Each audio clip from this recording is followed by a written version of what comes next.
Oi, tudo bem? Eu sou o Reginaldo, mas pode me chamar de Regis. Eu sou estudante de engenharia de computação, desenvolvedor web e desenvolvedor de jogos. E, bom, você já está na playlist há um tempo, então você já sabe o que a gente vai fazer aqui. Nós estamos terminando aqui o curso de lógica de programação, certo? Até agora nós já vimos bastante coisa, né? A última coisa que a gente viu foi coleções. E segundo aqui a nossa ementa aqui do curso, né, a gente já passou por bastante coisa, né? Já viu algoritmos, a gente já viu a vantagem de usar computadores, nós já vimos o que são linguagens de programação, nós já vimos variáveis, né? Vimos variáveis principalmente em Python, operadores também de Python, coleções. As coleções em si a gente viu todas as coleções de Python, certo? Existem outras coleções em outras linguagens de programação, mas aí cada linguagem de programação vai ter as suas estruturas específicas, certo?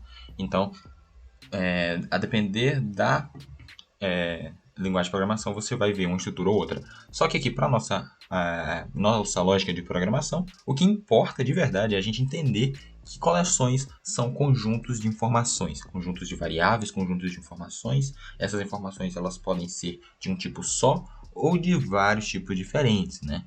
Como na linguagem Python, a gente tem as listas que elas armazenam vários tipos de, de dados numa lista só, né? Não precisa ser um tipo específico, já em arrays, né? Nos vetores de outras linguagens, como C Sharp, C++, C. Ali você vai ter vetores tipados, então, tipo, vai precisar ser somente um tipo. Então, eu quero um vetor de array. Vetor de arrays é foda. Eu quero um vetor de números inteiros. Eu quero um vetor de texto. Eu quero um vetor de caracteres. Então, vai depender do tipo de linguagem que você está utilizando, certo? Em Python, a gente não precisa se preocupar com isso. A gente vai ter ali as listas, elas podem armazenar valores diferentes, tipos diferentes. É muito comum ver isso? Não é muito comum, mas pode. Pode. É porque pode que você deve? Não é. Mas você pode.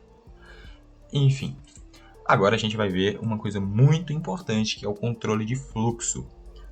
Bom, até agora a gente estudou que a gente viu que nós conseguimos criar funções, quer dizer, nós conseguimos criar códigos, a gente consegue imprimir aqui, tem a ordem aqui que é, né, indo de cima para baixo, tal. Mas e quando eu tenho certos vamos ver aqui. Eu sei como manipular, né, funções. Então vamos brincar aqui um pouquinho. Deixa eu criar um novo notebook sobre controle de fluxo. Vamos lá. Deixa eu vir aqui para o controle de fluxo.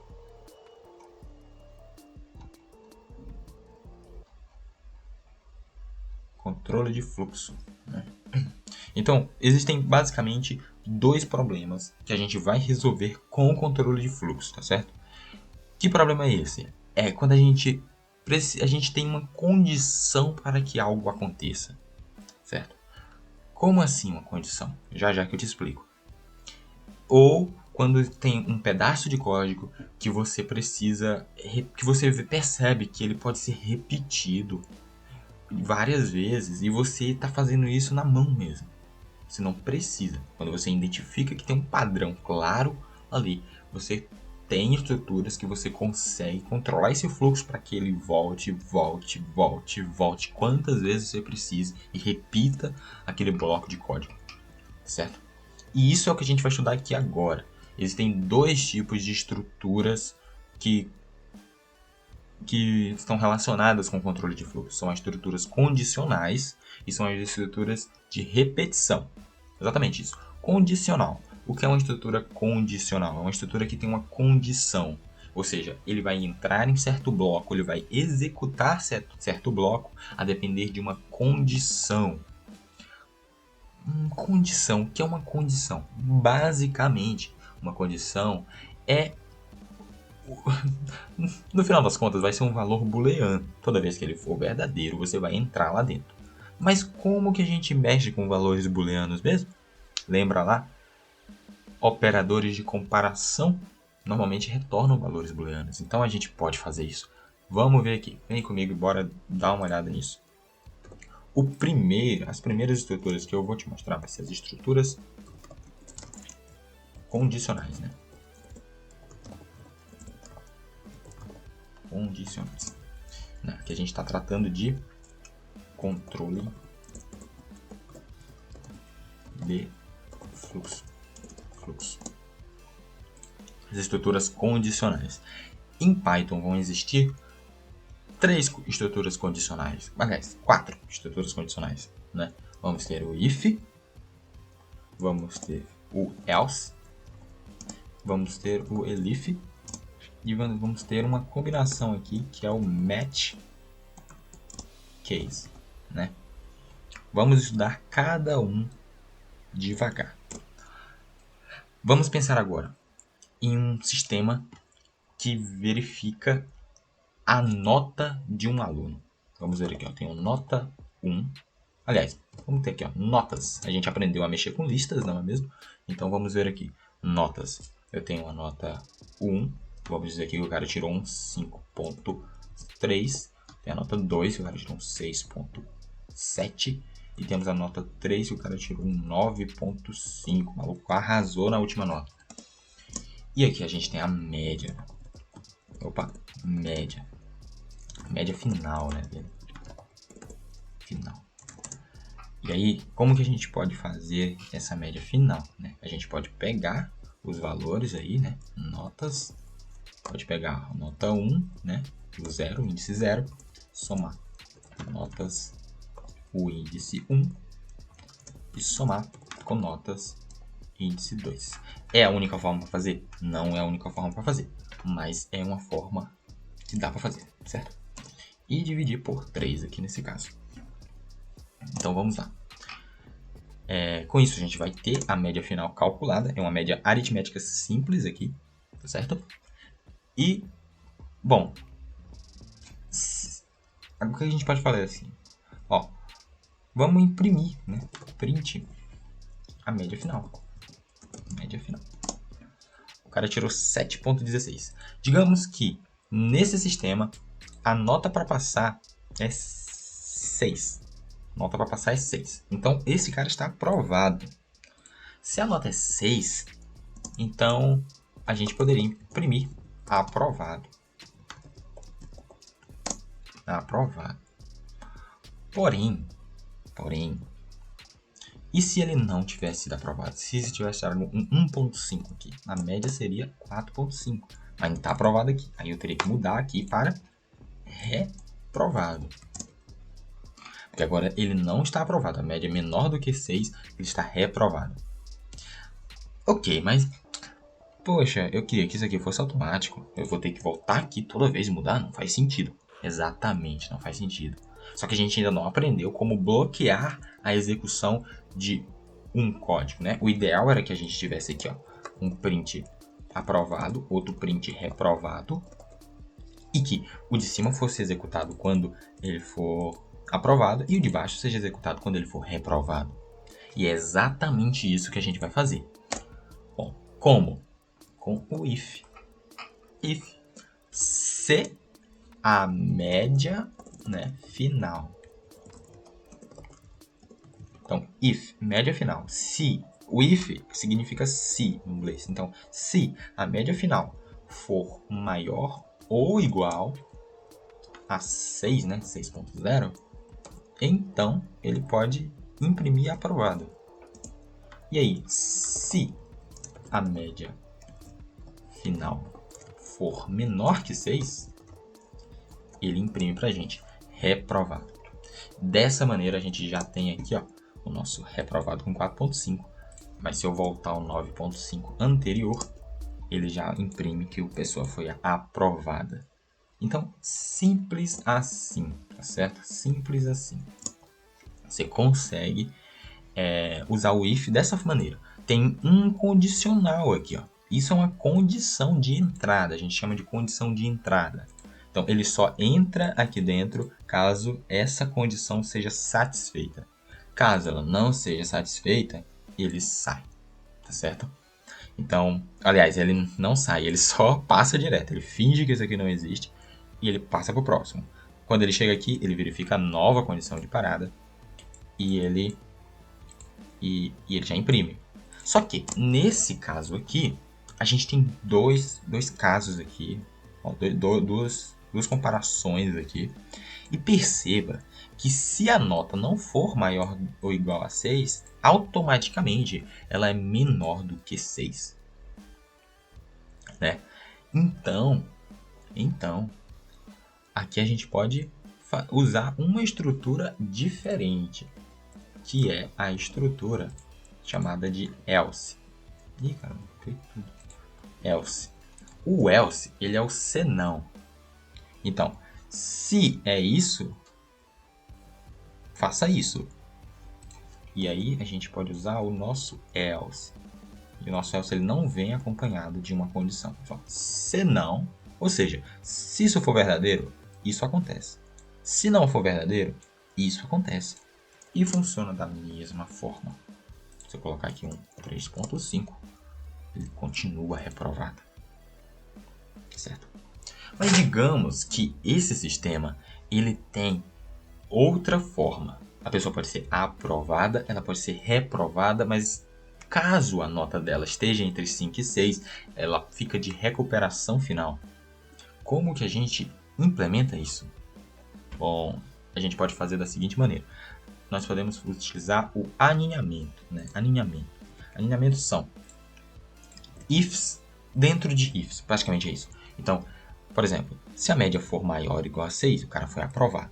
Se não for maior ou igual a 6, então aqui dentro, se ela não é menor ou igual a 6, quer dizer que ela é... Aliás, se ela não for maior ou igual a 6, quer dizer que ela é menor. Mas se ela é menor do que 6, então se ela for maior, né? Maior ou igual a 5, então o cara imprime para mim recuperação. E aí, se não for, aí sim ele pode imprimir nosso reprovado. Então aí, ó, 5.16, a pessoa está de recuperação, ela não está reprovada, mas ela também não está aprovada. E aqui em cima a gente pode colocar o 1.5 e aqui, ó, está reprovado. Beleza, mas imagina se existissem outras condições, né? Se tivesse uma para quando ele tivesse entre 1 e 0, tivesse uma para quando ele tivesse entre 1 e 2, tivesse uma para quando ele estivesse com um número quebrado, se tivessem várias condições. Então a gente ia ter que adicionar ifs, e mais ifs dentro de ifs, e else, e if. Não precisa, certo? Quando a gente trabalha com esse tipo de coisa, a gente pode utilizar as estruturas elif, né? Que é outra forma de você fazer. E a mesma coisa aqui, né? Só que você simplifica aqui e você coloca elif. Elif, que é basicamente um else if, que é um else que ele só vai ser executado caso esse aqui seja falso, porém ele é acompanhado de uma condição. Tá certo? E no final você consegue colocar um else, que basicamente é um senão absoluto, né? Que é se todas as outras anteriores forem falsas. Vai funcionar da exata mesma forma. Então, se a gente tiver aqui um valor que cai entre 5 e 6, ele vai ficar de recuperação. Se for um valor que passa do nosso 6, ele vai ser aprovado. Então, elif basicamente é isso, é uma estrutura condicional que ela é o senão adicionado de uma condição nova. Então, ele não vai entrar aqui sempre, ele só vai entrar aqui caso essa condição seja verdadeira. Mas ele só vai verificar essa condição caso a primeira seja falsa, certo? Isso é para quê? É para simplificar o código. O código ele fica mais rápido, mais eficiente. Por quê? Justamente por isso. Porque no primeiro aqui, a gente só estava utilizando ifs. Então, ele sempre executava, ele sempre comparava. Sempre. Não importa que ele já imprimiu o aprovado aqui, ele ia comparar aqui. É impossível isso aqui ser verdadeiro ao mesmo tempo? É impossível. Porém, o computador não sabe, ele não induz, ele não vai intuir isso. Então você precisa falar para ele que é impossível. Então, como é que a gente fala para ele? Usando o else. Só que existem ainda os casos que a gente não quer que ele entre sempre aqui. É só se isso aqui for falso, mas tem outra condição para ele entrar aqui dentro. Nesse caso, a gente usa ou um if aninhado lá dentro, ou um elif. Certo? Então, basicamente, é assim que a gente pode fazer isso. Agora vamos ver a outra estrutura condicional que existe, que é o nosso match case. E para isso a gente vai modificar um pouquinho essa lógica aqui. Nós vamos escrever aqui uma variável nova chamada status do estudante, certo? E ela vai receber no início nada, né? Na verdade é uma string, mas é uma string vazia, não tem nada lá dentro. E ela vai receber os valores que seriam impressos, né, dos status do estudante. Ela vai receber aqui, certo? Então a gente vai definir, né, qual é o status do estudante a partir das notas deste estudante. Tô danado para botar só status ali. Então é assim que a gente... Ó, beleza.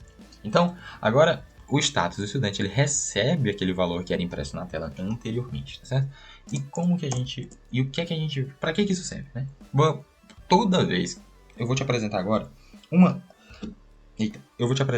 uma estrutura condicional que ela está relacionada quando você tem valores específicos, valores que dão match, né? Valores que são pré-definidos e você sabe exatamente o que é que você vai receber.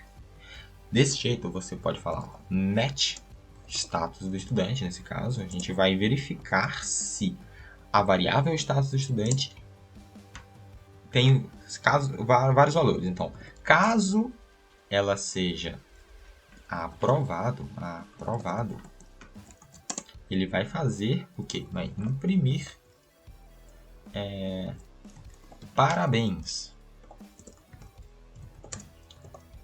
Você está de férias. Caso seja reprovado, você vai imprimir não deu, parceiro. Nos vemos no próximo semestre. Caso seja recuperação, vai imprimir pra gente nem tudo está perdido. Você ainda tem uma chance. Estude para a recuperação. Mensagenzinha aqui. E, bom, aqui existe uma questão que é o tratamento de erros, tá certo? Que a gente pode fazer o tratamento de erros. Então a gente tem aqui nosso caso underline, que é um padrão do Python. Nas outras linguagens nós utilizamos o default, né, o caso default, e que é quando entrada inválida, por exemplo, quando a gente passou um valor que não é nenhum dos valores que nós esperávamos que fosse obtido, né? Então a gente pode fazer isso. Com isso, pronto. Agora a gente pode dar e ele já passa aqui pra gente. Como é maior do que 6 a nota, ele recebeu, status do estudante recebe aprovado. Quando ele entra aqui, ele dá um case com aprovado e ele retorna parabéns, você está de férias. Note que as outras coisas não foram executadas. Só foi executado aqui. E é exatamente isso que é controle de fluxo.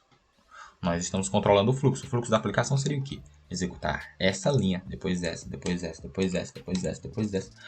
Porém, quando nós temos estruturas condicionais, nós vamos bloquear, ou melhor, aliás, exatamente, nós vamos bloquear tudo e vamos abrir conforme as condições sejam verdadeiras, né? Sejam verdadeiras mesmo. Então aqui, ó, a gente pode também brincar aqui, ó. Se a nota foi 1.5, ele está reprovado e não deu, parceiro. Nos vemos no próximo semestre. Então, basicamente é assim que funciona as estruturas condicionais em Python. A gente tem o match case, a gente tem o if, o else e o elif. São as 4, até aqui em ordem, até bonitinho. If, elif, else e match case. Tá certo? Match. Match é foda, né? É isso que a gente tem em Python, tá certo? Isso foi controle. Isso não é controle de fluxo, né? São as estruturas condicionais. E aí, conseguiu entender quais são as estruturas condicionais que existem? Quando você vai utilizar cada uma? Como que você bloqueia a execução de blocos de código? E como você limita ali qual vai ser, o que é que vai ser, o que é que vai ser executado e o que é que não vai ser executado, como você vai para um lado, como vai para o outro. Você precisa saber fazer isso, você precisa saber o que é um if, o que é um else, o que é um elif e o que é um match case, tá certo? Se sobrou alguma dúvida, deixa aqui nos comentários que eu vou ver cada um e responder cada um de vocês. Também olha lá o perfil no Instagram, o Regis.dev, o perfil no TikTok também é o Regis.dev, então manda mensagem e tal. Tira suas dúvidas, mas aprende isso aqui direitinho porque você consegue ser um programador.